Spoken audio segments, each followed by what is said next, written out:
Greetings and a hearty welcome, everyone. I hope you're all faring well. I'm Dr. Jean Marie, your Love Light host, coming to you, shining love light into your hearts and homes to inspire, uplift, and empower you to create a life you love. Our show today, Internal Language and Its Effect on How We Think and Feel with Faust Ruggiero, will make us more aware of how we are being, relating, and interacting with ourselves throughout the day. Our internal dialogue can be empowering or disempowering, motivational, supportive, or erode our self-esteem. We can build barriers against ourselves and stay trapped in negative thinking. Buddha quotes, "The mind is everything. What you think, you become. We are shaped by our thoughts. We become what we think." I love this quote by Faust. Attitude is everything. And all that you do it with love for yourself and all you touch. He says that nothing is impossible if you have an efficient program to help you reach your goals. FOSS helps people understand who they are, their power, and offers a cutting edge step by step program to make changes for a productive, happy, and healthy life. Moreover, practical and real life action steps are the key to moving forward in our lives.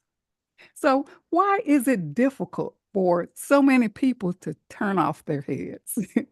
Do people actually have conversations with other people in their own minds? And if so, why? How do internal conversations control how we think and behave? Our guest today, Faust Ruggiero, will show us how to empower ourselves by being aware of our internal dialogue and how to change the script. Faust's professional career spans almost 40 years and is diversified and compelling as it has consistently established new and exciting cutting edge counseling programs in its pursuit of professional excellence and personal life enhancement.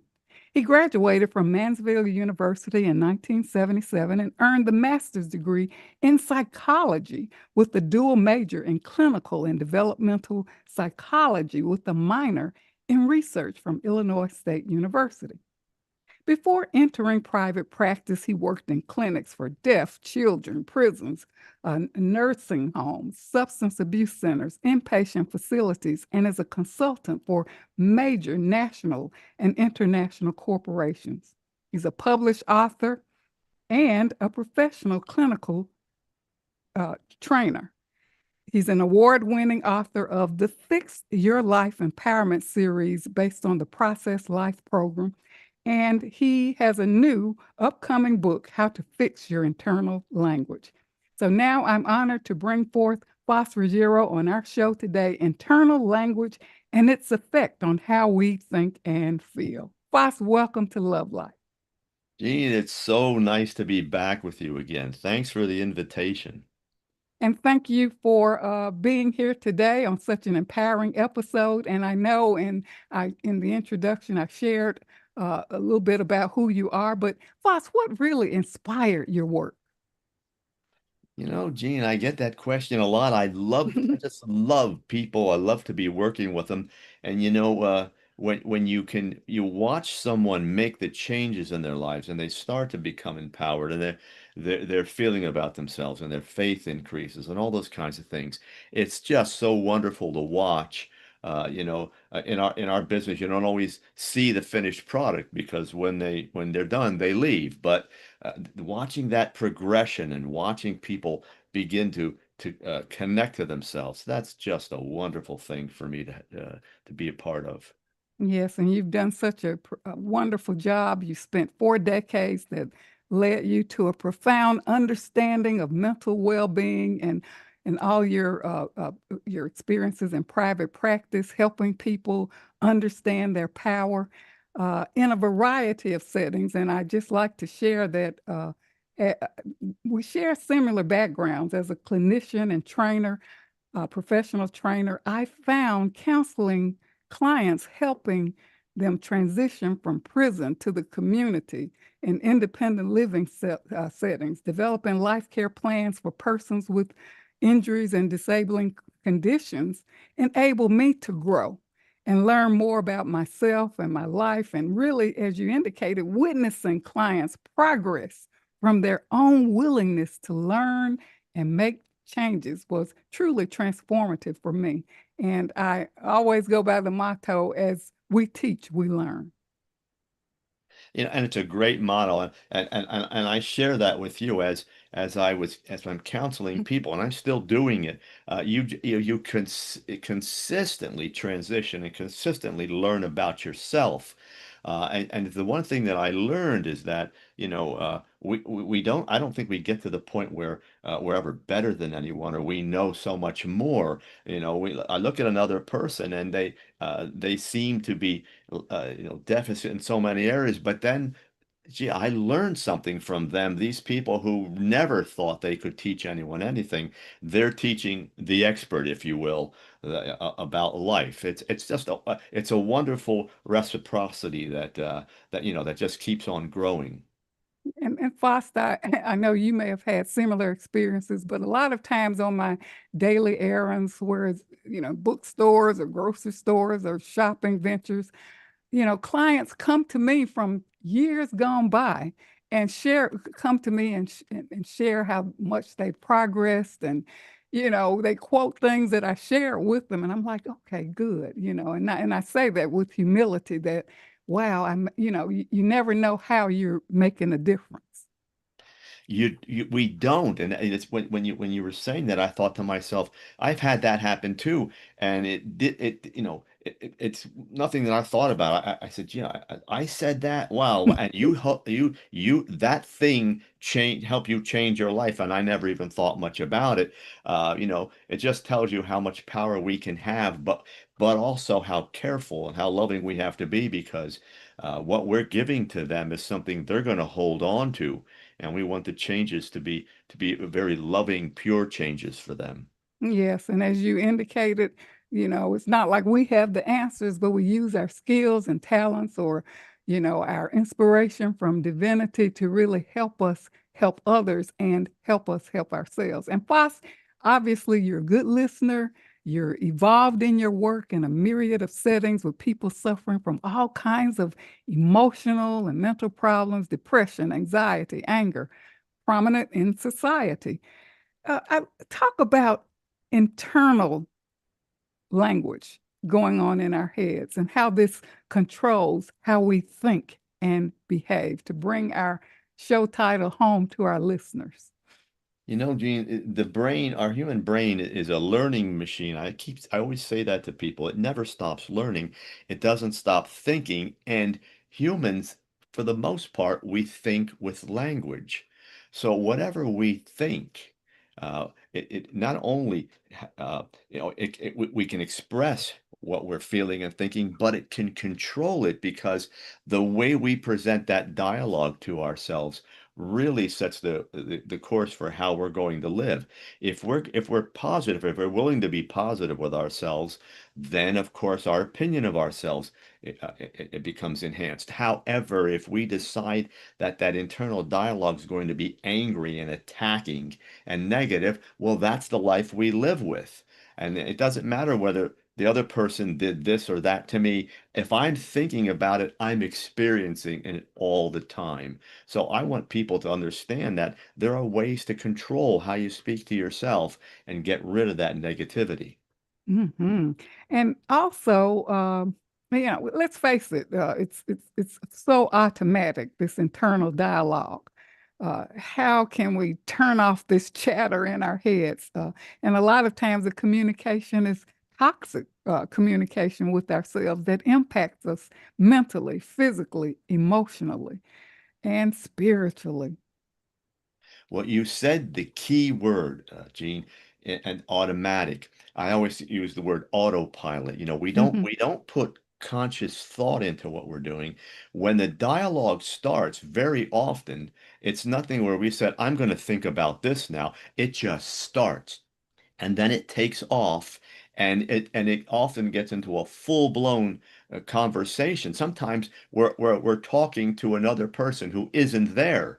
The boss was tough on us at work, or the relationship, we had some problems. Now we're actually talking, we're having that conversation in our head to that other person who's not there. And it takes off. It just starts, and then we don't seem to have a shut-off switch for it. So, it's about learning how to make our conversation a conscious uh, conversation, and to be able to control it in that way. And we want to turn off the autopilot and get in more into the controlled conscious thinking and speaking. That is so important.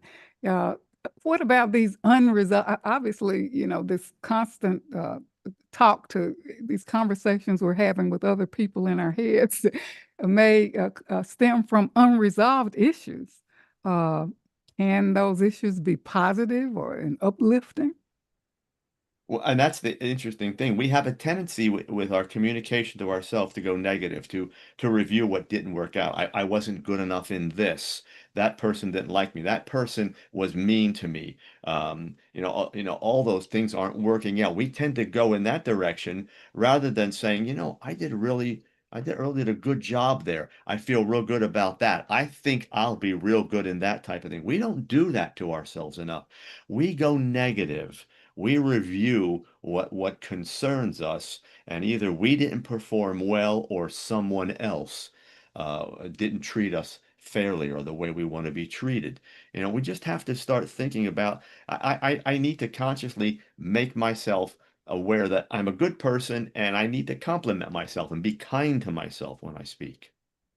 And that's really good because we have a tendency to review, relive, and think a lot about the negative. And I'm glad that you mentioned that because I think research has shown that we really cling on to negative thoughts more. And in the question that I asked you, even if we're getting good and sound, wise advice from others, we may neglect that and move toward, oh, well, they're correcting me. They think they're better than me. We go negative instead of really taking in the good stuff. Well, Gina, I like to talk to people about the mind-body connection when I do this. Please And do so. what we Mhm. what we don't realize is that when we go negative and angry, it raises the adrenaline. The cortisol levels increase. Now the body is engaged in it. People say, well, why can't I turn off my head? I said, well, you're trying to think about it as a mental exercise, and that's fine. Part of it is. But if you think about it, when you're having those angry discussions in your head, when you're going negative, you can feel your body tense. The anxiety starts. Now, body and mind are teaming up, and you're going negative. It's a hard thing to shut off. We don't put quite as much adrenaline into the positive. That makes us feel good, but it's a more relaxing kind of feeling good. So it doesn't have that intense drive the negative language does. So true. Can you clarify? And it may seem obvious, but maybe to some listeners it's not. Positive and negative thinking, just for clarification, because Uh-huh. some people may think, hey, I'm engaging in positive communication when it's really negative. So we have to discern what is positive and what is negative so that we can change the script. Absolutely, it's a great question. When we talk about being positive, we're talking first about being kind to ourselves. We're talking about being, reinforcing, lovingly reinforcing to ourselves, to other people. It's complimentary talk. It is talk that is designed to make us feel good. And we want it to be realistic. We don't want to, we want to keep our emotions at a minimum if we can. That's the thing about negative. Negative communication tends to be wrought with emotion, with negative emotion. It has a tendency to be angry, to settle scores internally. Sometimes we're tearing people down in our minds. So it's communication that moves us in an angry, negative direction, in a direction that's hurtful. Whereas the positive has us going to a more loving, kind direction. And of course the results are going to be so much nicer, so much better for us if we can go positive. That's so good. And I think there's a quote about from Rumi talking about us building barriers against ourselves. And as you indicated, if we are more compassionate and loving and kind to ourselves, we feel better. And I really appreciate you sharing the holistic aspect of internal dialogue so that we know what we can be more aware of what we're doing to ourselves, right? How we're damaging our body and our emotions. So thank you so much for that. So, one of the things I tell people is because people say, well, how do I gauge this? And I say, well, after you've had a conversation, you know, in your mind, you go back and you say, well, how did I feel Mm, after that conversation? If it's negative, you felt angry. You felt like in your mind, you settled something with someone. But the other thing you feel is that there's no closure on it. That's the interesting thing about the negative communication. It never has closure. It may be full of past undercurrents of trauma or pain, unresolved issues, things that are happening now that you can't seem to get a handle on. So when the conversation's over, it didn't fix anything, and it's going to come back. Whereas that positive conversation settles things. You feel good. Boy, I felt good about this. This happened, and I'm looking at how I was in that situation. I'm happy with it. Nothing seems to change. I don't want to hurt anyone or yell at anyone, anything like that. The conversation is over, and I feel good. That's mm. the difference. And that's the way you can gauge how your internal conversation is going. That's really good. It's amazing how, those conversations, as you indicated, lingers with the residual effects. And, I uh, really emphasize the importance of self-introspection and self-reflection and to take a pause, don't just be overreactive and, without really taking time to really sort yourself out. But Foster, and to our listeners, it's time for a brief commercial break. And, we really look forward to Foster sharing more about his process, way of life, and the books that empowering books that really help readers around the world. So stay tuned for more on internal language and its effect on how we think and feel with our outstanding guest, Faust Ruggiero, psychologist, published research author, professional clinical trainer, an award-winning author of the Fix Yourself Empowerment series. And we're going to hear more about his upcoming book, How to Fix Your Internal Language. Stay tuned. We'll return shortly.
Welcome back to Love Light, living in the spirit of love. And if you're just joining us, we are with our outstanding guest, Faust Ruggiero, psychologist, research author, professional clinical trainer, author of the award-winning Fix Your Self-Empowerment series based on his Process Life program. On our show today, internal language and its effect on how we think and feel.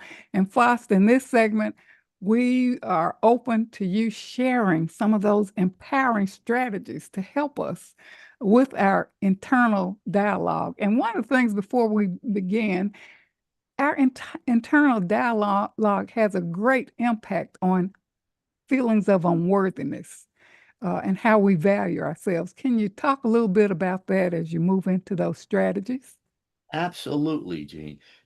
I talk about something I call an internal persona Mm, and the way we feel about ourselves. And that's what we're going to project outward. It doesn't matter, we can try to fake it as much as we want to. What we feel about ourselves in one way or another is going to come out and it's going to be readable to other people. mm, So we want that internal persona, that way we feel about ourselves to be positive. We want to feel good about ourselves. And if we're talking to ourselves with angry internal language, with language that's negative and it's hurtful, then that's an expression of how we feel about ourselves, and it continues to reinforce those feelings. So we want to move away from that, get into the positive communication, so that internal persona, again, that way we feel about ourselves, our self-identity, if you will, is a positive one, and then that's what we take to the external world. So very important. Language can kind of communicate how we feel about ourselves, but it can also control how we feel about ourselves. Very important distinction there.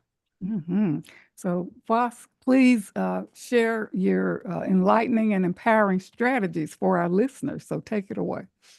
Okay, let's do that.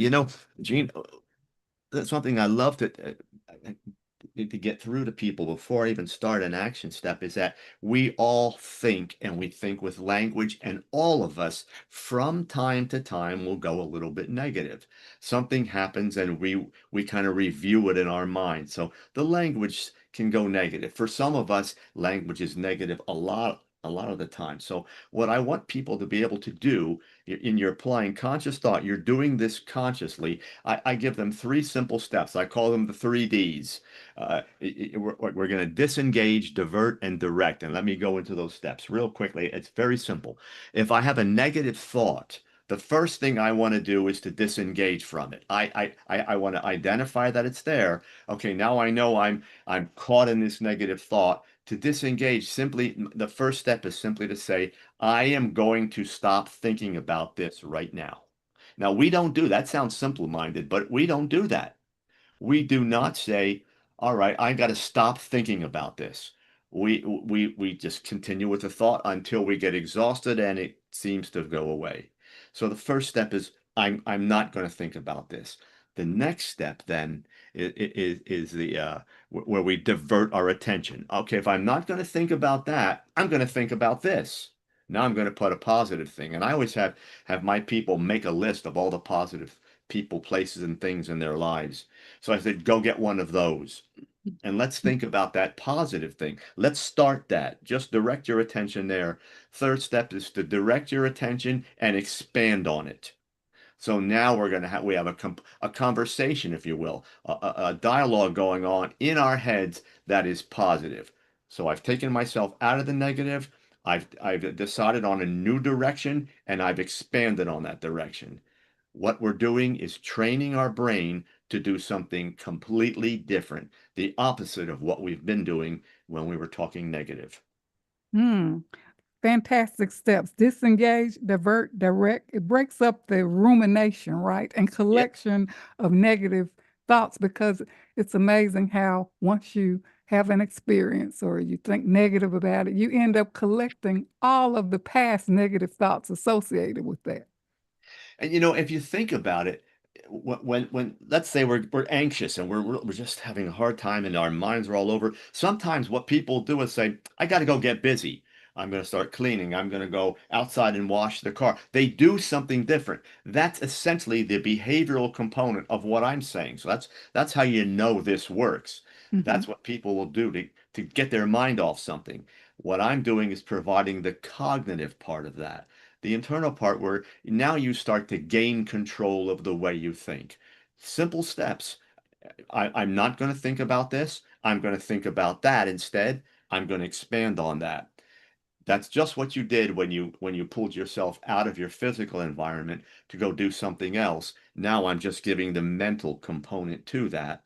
And since we know the physical part of it works, we know now that of course the cognitive part will work too. And again, we're going to be thinking all the time. That's what our brain does. So let's have a strategy to keep us thinking positive things. And Foss, this is really about managing and regulating our emotions because when we are reactive and we respond without thinking, whether it's to ourselves and others, words spoken cannot be unspoken, right? So, Absolutely. in regulating ourselves, as you're indicating, is so important. What can we do to uh, because I know negative thinking can be disturbing. How can we take command of ourselves for and be more calm, relaxed, and less stressed? Any strategies there? Things we can do? Yeah, absolutely. Now we're back to that body-mind connection. Okay. Most of the time, I find that people who are negative thinkers they have negative habits in their lives. Hmm. One of them, okay, is what they're putting in their body. Negative thinkers are often people who don't eat well, who may put accelerants in their body. Their sleep schedules are not good. Um, maybe they're sedentary, they're not doing any exercise. The truth of the matter is, a healthy body is the first line of defense to have your mind working well. And we don't pay attention to that. In mental health, unfortunately, we've put so much emphasis on what the cognitive part, the brain does, that we push the body down to a secondary position. The body it has to be healthy for the mind to work well. Hmm. And so I always get my people to look at what they're doing, their sleep, for example. People tend to gauge how much sleep that is good for them by how much they usually get. And that's not the right way. The body needs around at least 7 hours of sleep. We need the REM sleep. We need to recharge cells. And if you're not getting that deep sleep, you're not going to recharge your cells. When we don't do that, we become more intolerant, I should say. We become more negative. We're just not feeling as good. So it's really the precursor for negative thinking. When we're putting accelerants and chemicals in our body, well, and none of that was meant to go in the body. The body now has to work harder to deal with those foods, and it's not getting the nutrition it needs either. We have a lot of people who are dealing with obesity and trying to lose weight, and they're taking medications to do that. So it's also the medications you're putting in your body. So it just spirals out of control. I love for people to get their bodies healthy. It's such a great first step in all of this. It's that holistic approach. I thought Yes. about there's a quote by Lao Tzu. I can't quote it directly, but I think he referenced how our feelings lead to how we think, and our thinking leads to actions, and that can be unhealthy habits. And you're talking about really, taking good care of ourselves, and that's really loving and caring for ourselves, right? Things we can do. You talked about rest and how to relax because think about it. There are people who are perhaps tormented before going to sleep, and even in their sleep, they're rolling over all those negative thoughts and emotions. Absolutely. So we really want to get the body healthy. Hmm. The other thing we want to do is we want to have some strategies to calm down, whether it's yoga or it's exercise or it's prayer. When I say prayer to people, say, "Well, how's that going to deal with my internal language?" I said, "Well, most of the time, unless you're praying out loud, your prayer is internal. Hmm. Prayer tends to be positive. And most, unless you're angry with God and you're swearing at him or what you do, but for the most part, that's positive. These are all strategies you can use to get your brain in a different place. They promote tranquility in the body and the mind. So these are deceleration techniques.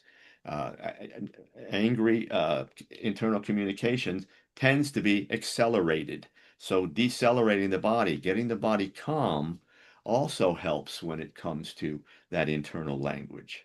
Hmm. And uh, I like to talk a little bit about solitude and alone time. There are many people who don't like being alone and maybe keep themselves busy without being in touch with their internal selves. What are your thoughts about that? And we have a lot They of may people that fear that. Hmm. Yeah, we have a Excuse me. lot of people that do that, and again, I'm trying to help people train themselves to be Hmm. more comfortable with themselves. Hmm. People who don't want to get into the internal parts of themselves, if you will, the mind, the spirit, all those kinds of things, they're obvious or often avoiding going there because it's painful in one way or it's uncomfortable. So it's all about getting yourself to a point that you're comfortable. For some people, they need to go and just talk to someone. You don't have to be social. Maybe you have a counselor. You Hmm. want to get that one person where you talk to, you get the thoughts out of your own head, because after a while, it's the old hamster on the wheel kind of thing. You're in your head, you're talking about the same things over and over again. You're not changing what you do or what you think. So having that person you trust, well, again, whether it's someone, a close friend that you trust, or it's a counselor or a coach or whatever it may be, having someone where you can just open up to and have a thought check, because sometimes our thoughts just aren't realistic. Our emotions come in and they can contaminate things. We don't realize that. Having that person to talk to is another thing that helps with the internal language.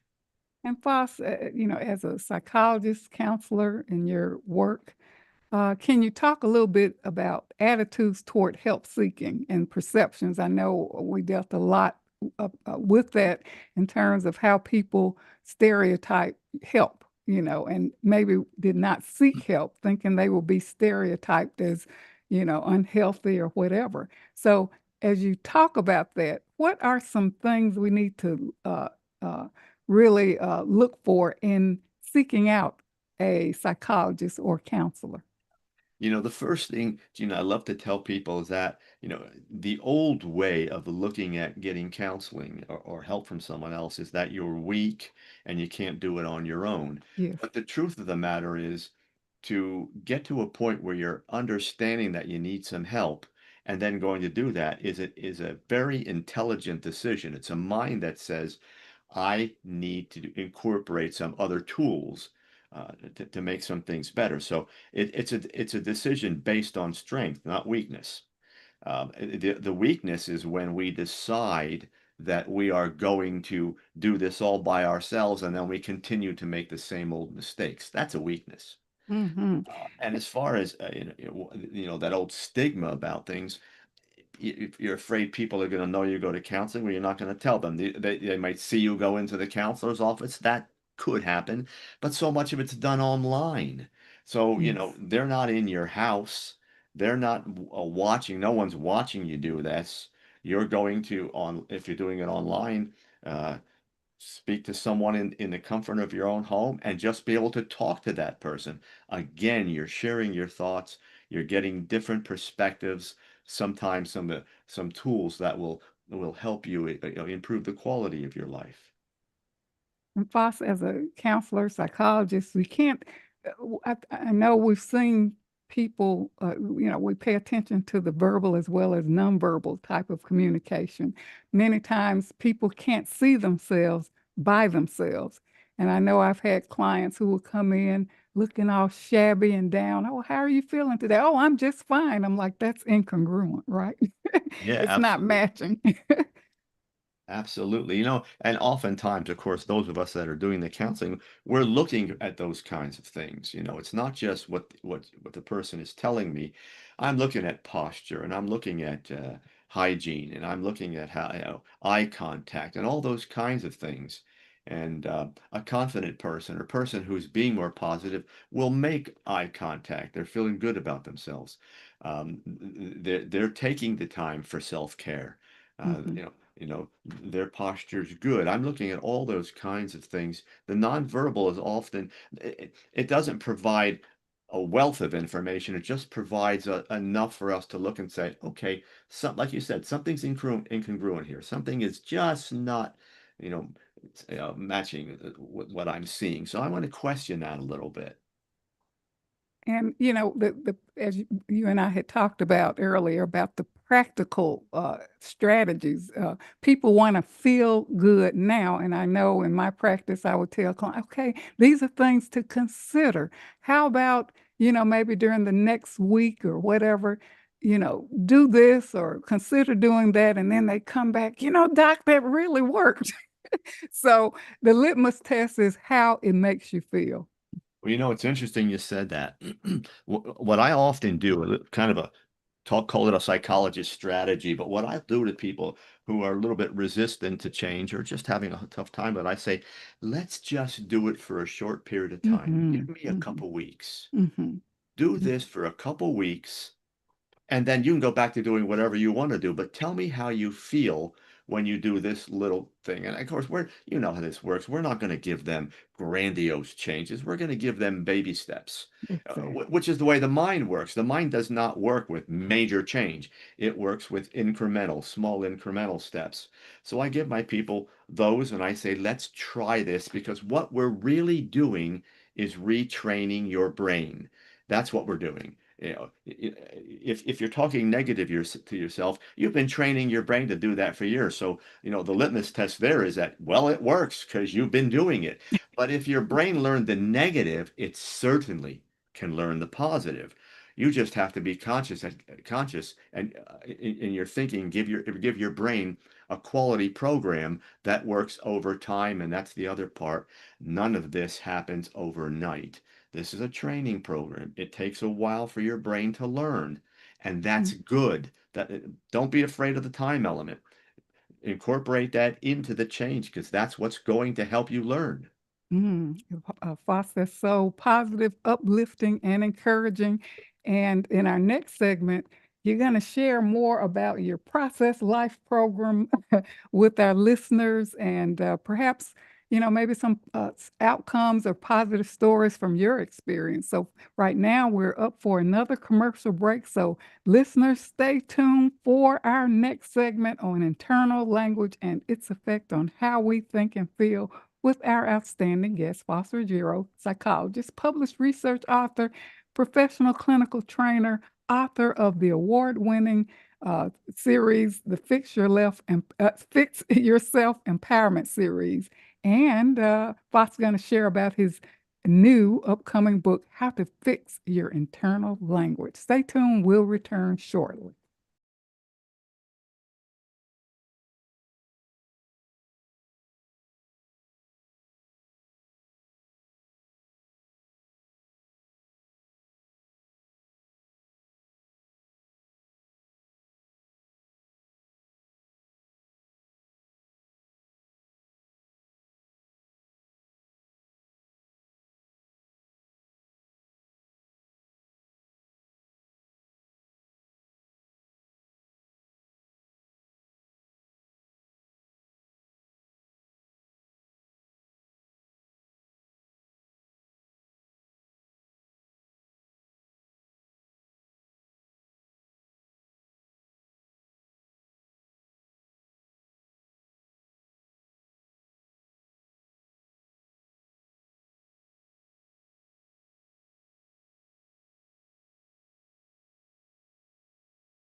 Welcome back. You've been listening to Love Light, Living in the Spirit of Love. And today we are with Faust Ruggiero, psychologist, published research author, clinical professional trainer, author of the award-winning Fix Your Self-Empowerment series, based on his Process Life program that we're going to hear more about in this segment on our show today, internal language and its effect on how we think and feel.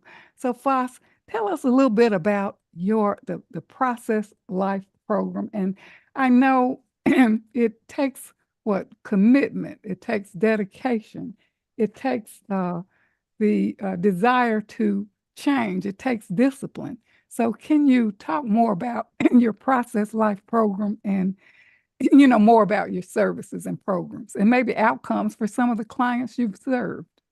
Absolutely, Gene. Everything that I do is our programs over time. Hmm. People love quick fixes.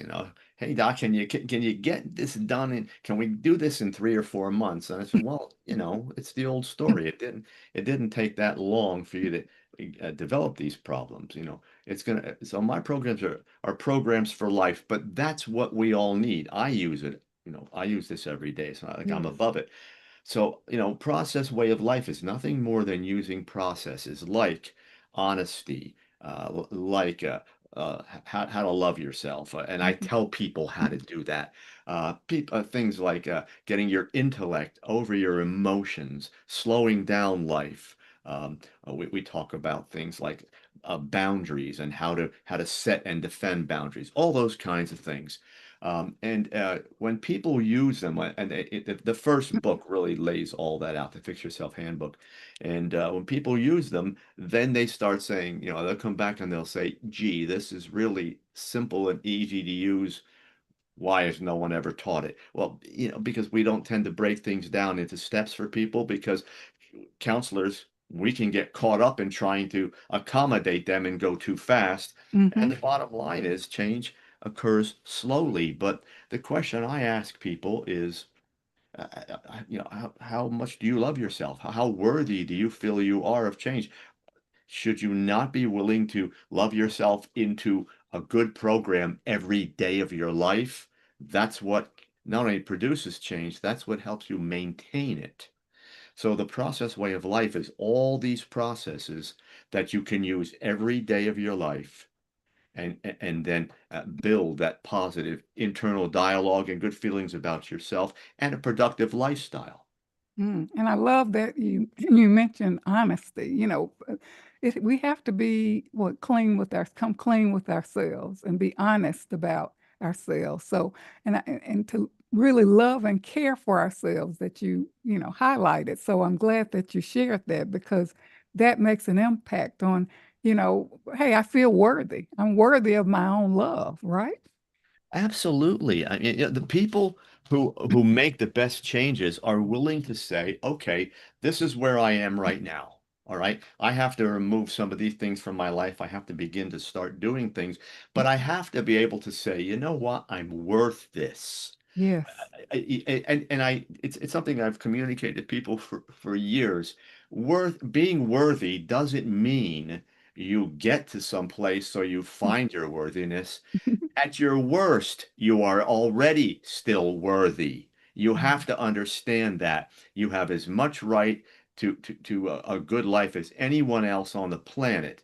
You don't ascend to a level of worthiness. You are already there. Now just take that and begin to retrain your brain and begin to do all the things you need to do that will support that movement into a loving, productive life.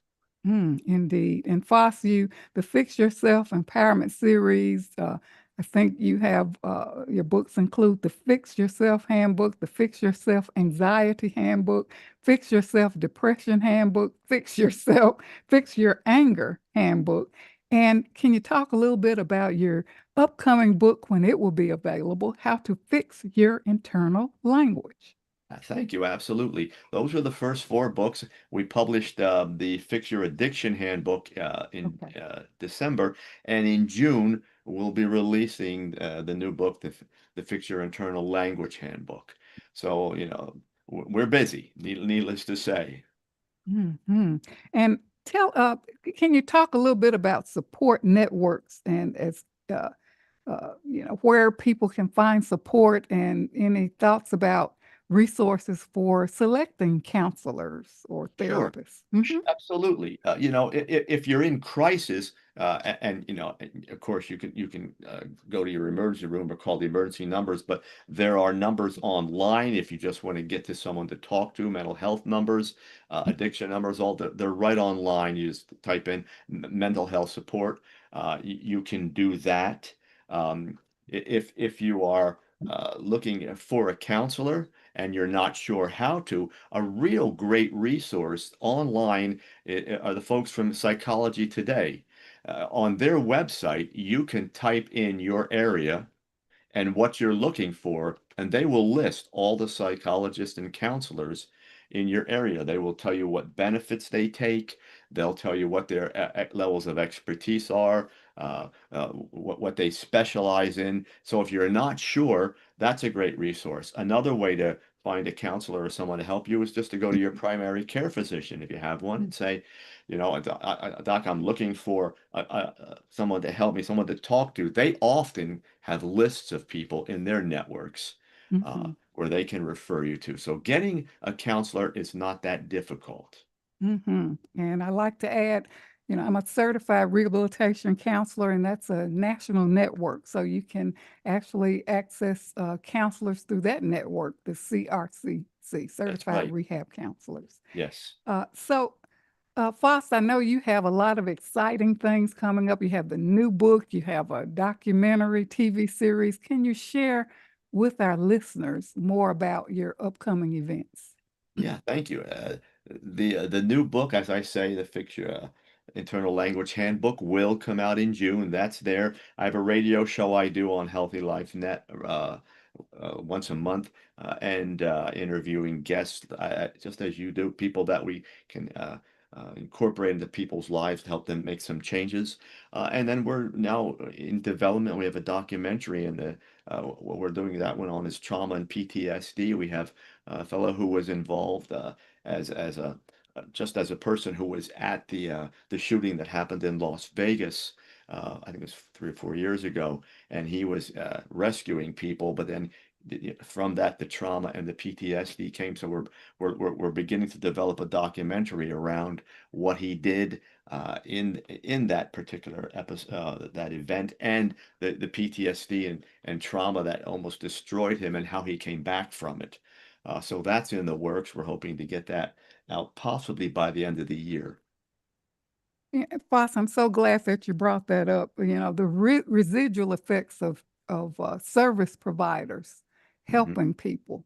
We think they leave the scene and it's okay. They've helped people, but gosh, we don't know what they go through. So I'm glad that you mentioned that as a resource. Thank you. Yeah, it's the old story, Gene. We take care of the world, but we need to take care of ourselves because if we don't do that, we're not taking care of anyone. And in fact, as counselors, life care coaches, therapists, we have our own ways of caring and caring for ourselves and our own networks where we can, you know, just talk about our feelings or thoughts or, things that have happened in our own lives so that we can keep ourselves, viable to help others. Well, as Absolutely. you indicated, Foss, it's not that we're perfect people or we have the answers because we're living life as well, right?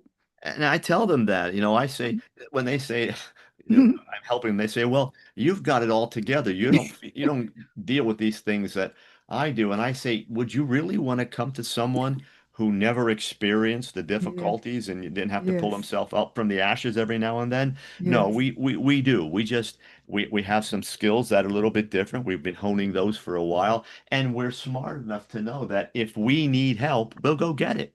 Exactly, exactly. And we have our own resources for, seeking help or, just kind of mulling over things that we're experiencing because, even could working with clients that can trigger maybe some unconscious things within ourselves as well. Right, exactly. Hmm. Boss, how can people connect with you or talk about your services or, online counseling services or programs or whatever? Gene, the best way to get to me is my website, which is my name, www.faustruggiero.com. There they'll find everything about me, interviews, books are all there, and as are excerpts from the books, so they can get an idea of what they might be getting themselves into. There's a contact link also, and they can contact me if they want to, and I do get back to people. Okay. A final thought before we close out. I would think that the best thing I would we talked on being worthy, but understand that the world is not going to provide you what you want. Everything you need, everything that you need to change is already inside you. All you need to do is remove the parts that aren't working and develop the parts that you can develop into a more powerful person. Love yourself enough to go inside, give yourself the time uh, to access the strengths that you have, and by all means, have enough faith in yourself, and if you can, in God, to help you through this.